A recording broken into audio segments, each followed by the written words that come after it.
Ash says, "You're right, Meram, but you missed the first bit of my message. Lol. I never used to care what others thought and enjoyed life very much. But now I'm totally self conscious because of HOCD." Well, when you really understand with all the videos that I have and all the links of the researchers and scientists and psychotherapists and psychologists that I have put underneath the videos that I have made for you to refer to and learn the movement of mind and how the brain functions and malfunctions, then by now you should know that HOCD is just bullshit. Although it seems so real and affects you negatively and you really hate it and it annoys you and it does that to everybody, but in fact and actuality, the essence is bullshit.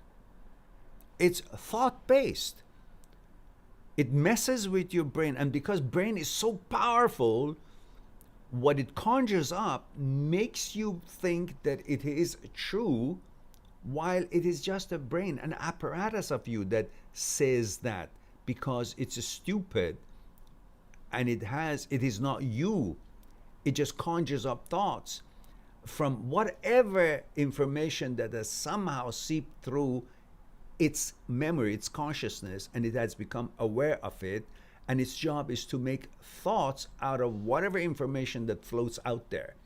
People's lifestyles, people's personal lifestyles, different interests in life through videos, cinema, movies, publications, discussions, and everybody's personal living style and inclinations and interests is up on the stage and talked about on TV and everything, and all that information, all kinds of situations and stories and discussions and I don't know, products and projects, and all that information through mediums of different kind finds its way to the consciousness of yours, and the brain picks up on anything that it gets its hands on and makes thoughts. And because it's so powerful, it makes it seems as if thoughts is you. But you should be smart and understand that if there was no you, there would be no brain. If there was no you, there would be no thought. Therefore, there is a you first. And then there is a brain, there is liver, there's kidney, and there's all the apparatuses, right? The difference is very simple among all the other differences that you know, that there is a me that is most important. That is you. There is a you, and then there are different things that is useful or usable as part of your being for you as tools. And brain is one of them. And you used to live without the kind of brain that we have today for a million years. But now this, what has been added to us since 40,000 years ago, is now taken over because it's so complicated in here. But you always forget, you always should focus on the fact that I don't care how complicated it is, I care about the fact that it has been added to me. There is a me before this was added. So this cannot come and take over the me, because this is not me. If there was no me, there would be no this. But if there is no this, meaning there is no thought ability and speaking ability, there's still going to be me.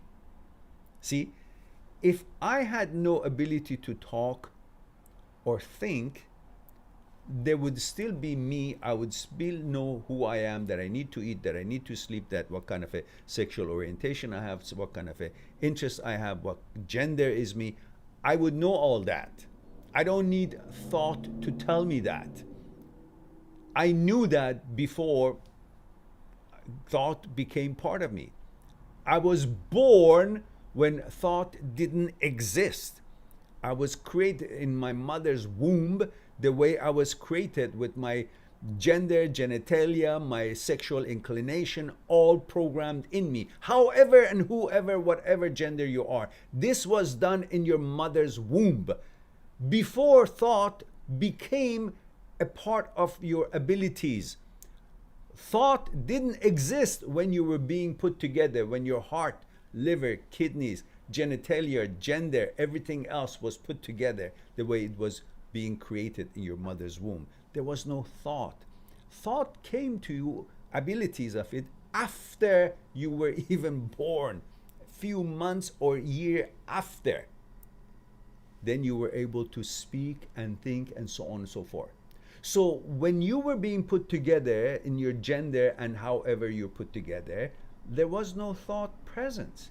And therefore, there would be no role for any thought to try to threaten your gender or who you are, how you've been put together, ever, because it just cannot be done. The chromosomes and how you've been put together did not come from thought. Therefore, it cannot be taken away by thought. Doesn't matter how many million times it shows up. If you understand this, then you understand that the powerful brain is imposing these thought-based suggestions, ideas, and images, and that's all they are, thought-based, not biological-based. So knowing that this is an impossibility that the brain is trying to impose on you, then you'll say the jig is up. Fuck off thoughts. There is a me, I'm the boss. And I see it through.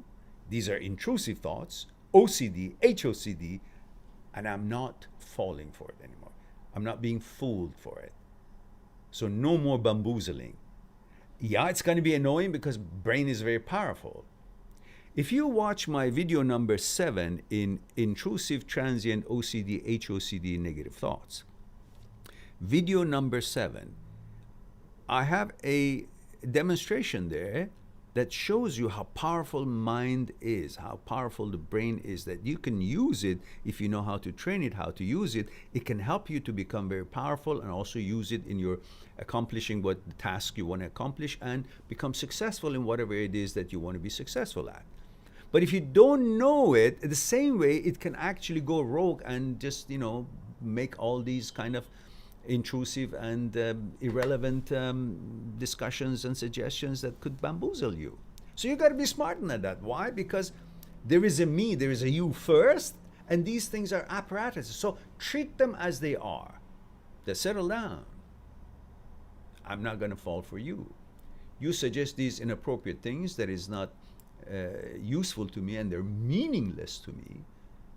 And that is known to me because I have a core principles. I have wise advocate. My genes and gender and wiring up is already aware of who I am, what I am. You cannot change that by thought. And therefore, for that reason, I'm not going to be fooled by your suggestion, just as I won't be fooled by if I'm walking in the street and if I'm a child or I'm a kid or I'm a teenager or I'm an adult, somebody walks behind me and says, hey, what if I just do this to you? You say, fuck off.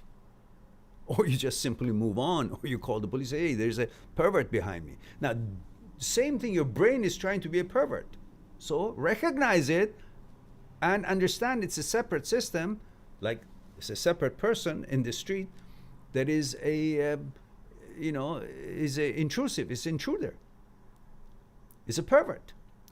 So to you, depending on your gender, certain suggestions or behavior or images or thoughts are intrusive and are contrary to your interests, therefore they are irrelevant to you. And to a heterosexual, these sort of thoughts is like a pervert following you when you're a kid or when you're an adult. There are all kinds of people out here. At any age, they are intrusive to you, to your life, to your sexuality, and because they are trying to get what it is that they're interested in. And you're supposed to be aware of that and simply move away from them or defend yourself. Stand your ground. And therefore, you won't be influenced by that nonsense. Same thing with the brain suggests something, you gotta know it. And when you recognize it, you diss it and recognize it as intrusive thought, HOCD, and you move on. And you rewire yourself until the HOCD, these sort of thought, the brain understands that, hey, there's no interest here. I'm wasting my time. And he is smarter than me. He knows what these are, that he's not interested in that. It's not pertaining him. Therefore, he doesn't respond to that.